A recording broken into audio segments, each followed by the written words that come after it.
pemaparan ataupun pemaparan. Oh my god, aku kira aku kuliah.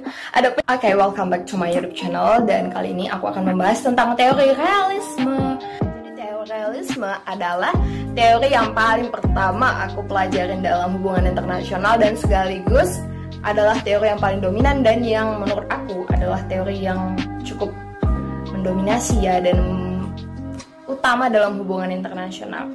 Nah, pertama dulu, hakikat aktor internasional dalam teori ini adalah state. Mereka memang mengakui aktor-aktor lain seperti NGOs, MNCs, or non-governmental organization or non-state actor. Tapi mereka lebih mengacuhkan dan menganggap negara itu adalah aktor yang utama. Mereka adalah domain yang utama dalam hubungan internasional. Next, selanjutnya hakikat kepentingan internasional dalam teori realisme. Dalam teori ini, kepentingan nasional itu disebut dengan given.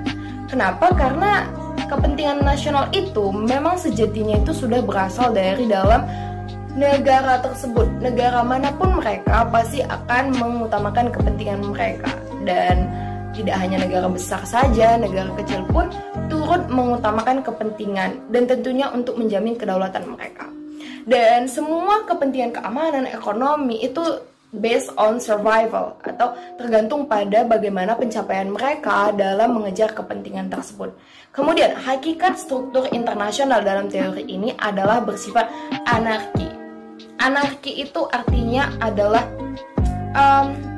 seperti tidak ada aturan, dan lebih, menurut aku sih itu lebih kayak tidak ada yang lebih utama daripada negara, tidak ada yang lebih kuat daripada negara.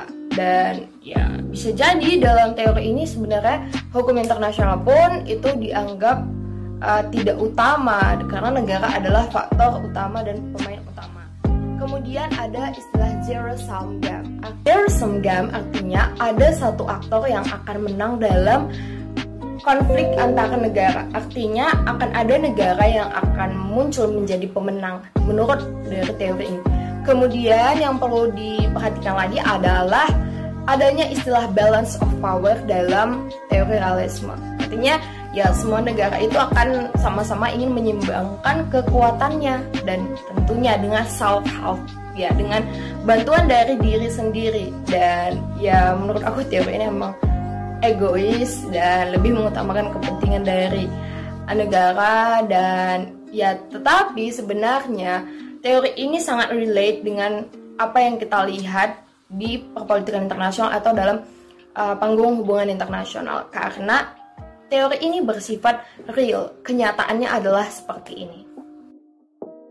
Oke, next, basic assumption about the realist theory. Jadi teori ini pada dasarnya adalah teori yang memandang pesimis terhadap sifat manusia. Dan kemudian teori ini juga meyakini bahwa hubungan internasional itu sebenarnya konfliktual antara satu negara dengan negara lainnya.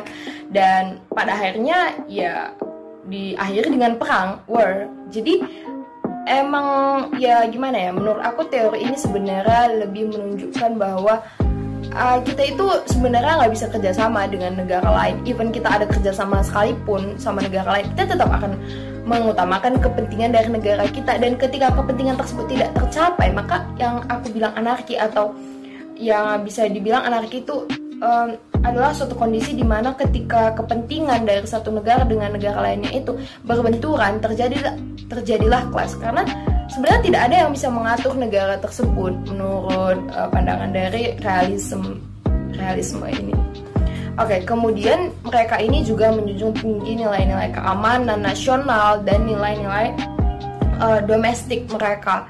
Dan ya, mereka juga lebih mengutamakan kelangsungan hidup dari negara, karena ya tentunya dalam negara tersebut ada society yang akan dimaksimalkan kesejahteraan mereka. Tetapi di sini juga ingin menjaga kedaulatan mereka dengan ya menjunjung tinggi nilai keamanan seperti dalam kebijakan luar negeri. Tentunya negara dalam konteks hubungan internasional akan mengejar kepentingan mereka. Memang benar, tetapi dalam teori ini leader itu dituntut sebagai seorang aktor yang bersifat rasional. Artinya mereka dapat berpikir secara jernih, mana kebijakan yang akan menguntungkan negara mereka dan mana kebijakan yang akan membuat mereka rentan terhadap ancaman dari luar negeri ataupun dari luar negaranya sendiri. Karena sebenarnya di sini mereka dituntut untuk menjadi rasional karena ya untuk survive atas kepentingan mereka dalam situasi internasional yang kompetitif dan anarki. Buku dari Sorensen dalam kebijakan luar negeri, aktor akan menggunakan kekuatan atau power dalam mengejar kepentingan mereka. Dan dalam realisme, memang power sering diidentik sebagai salah satu elemen ataupun salah satu instrumen yang dapat meningkatkan kapabilitas dari sebuah negara dan menunjukkan bahwa negara ini adalah negara yang hebat. Dan ya dalam teori ini sebenarnya yang paling utama itu juga is to advance and defend the interests of the state. Intinya adalah untuk mengutamakan dan mengejar kepentingan mereka serta mempertahankan kepentingan tersebut. Tetapi di sini sebenarnya mereka juga menganggap bahwa satu negara dengan negara lainnya itu tidak seimbang gitu. Tetap ada aja yang akan lebih besar daripada negara lainnya. Ya anggapannya seperti zero sum game. Oke, dalam konteks dengan sifat manusia, sebenarnya realis ini juga bukan hanya mengacu kepada hubungan internasional saja ya gitu. Karena sebenarnya teori ini juga beranggapan bahwa sifat manusia itulah yang membuat adanya perang. Keegoisan manusia, seperti nafsu kita kepada kekuasaan dan ketidakmampuan kita untuk mempercayai orang. Ya, seperti yang kita lihat dalam teori ini juga menganggap bahwa seluruh aktor yang berperan dalam hubungan internasional itu dianggap bukan dianggap sih saling curiga antara yang satu dengan yang lainnya. Nah, kecurigaan tersebut tidak bisa membuat adanya kerjasama karena jika kita tidak bisa percaya kepada aktor yang bukan dari negara kita, tentu saja ya kerjasama akan sulit terbentuk dan pesimistis akan terus tumbuh dalam sebuah negara seperti itu. Dan kemudian ya mungkin ini juga bisa disebabkan karena keegoisan dan ya perang itu pun muncul dari sifat manusia yang pada dasarnya mereka udah punya dari lahir gitu. Itu menurut buku dari Sandrine Anterns dan Isabel Camiso. Nah, yang judulnya Introducing Realism in International Relation Theory. Manusia yang tidak kooperatif akan memicu perang. Makanya dalam teori ini, jika kepentingan itu sudah tidak bisa tercapai dengan maksimal atau adanya perbedaan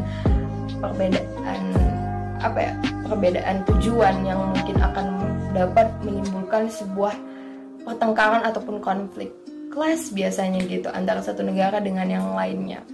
Individu yang diorganisasikan dalam sebuah negara tersebut ya emang pada dasarnya mereka akan egois, mereka akan mengejar kepentingan dan tujuan mereka saja gitu tanpa memperhatikan aspek di luar dari negaranya. Sebenarnya ini realis yang konteksnya lebih dasar gitu, asumsi yang dasarnya seperti itu.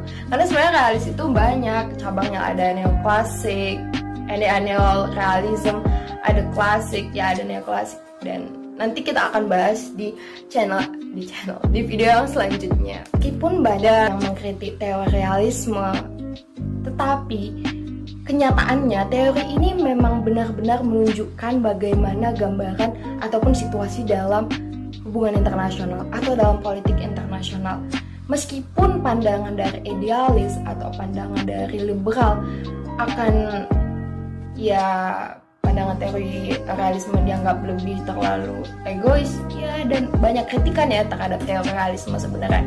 Tetapi tidak dapat dipungkiri dalam studi hubungan internasional, realisme selalu menjadi tempat paling pertama untuk menjelaskan teori-teori dalam hubungan internasional, atau mereka dalam book chapter itu biasanya di chapter yang pertama gitu. Karena emang pada dasarnya dari realisme dulu baru akhirnya ada kritik, kemudian muncul adanya idealis, liberalis, terus ada lagi Marxis dan lain sebagainya gitu. Nah, oke, itu dulu teori realisme untuk bagian yang pertama. Tetapi selanjutnya itu akan ada penjelasan teori realisme yang cabang-cabang dari realisme itu sendiri gitu, kayak klasik, neoklasik, ada neorealism gitu.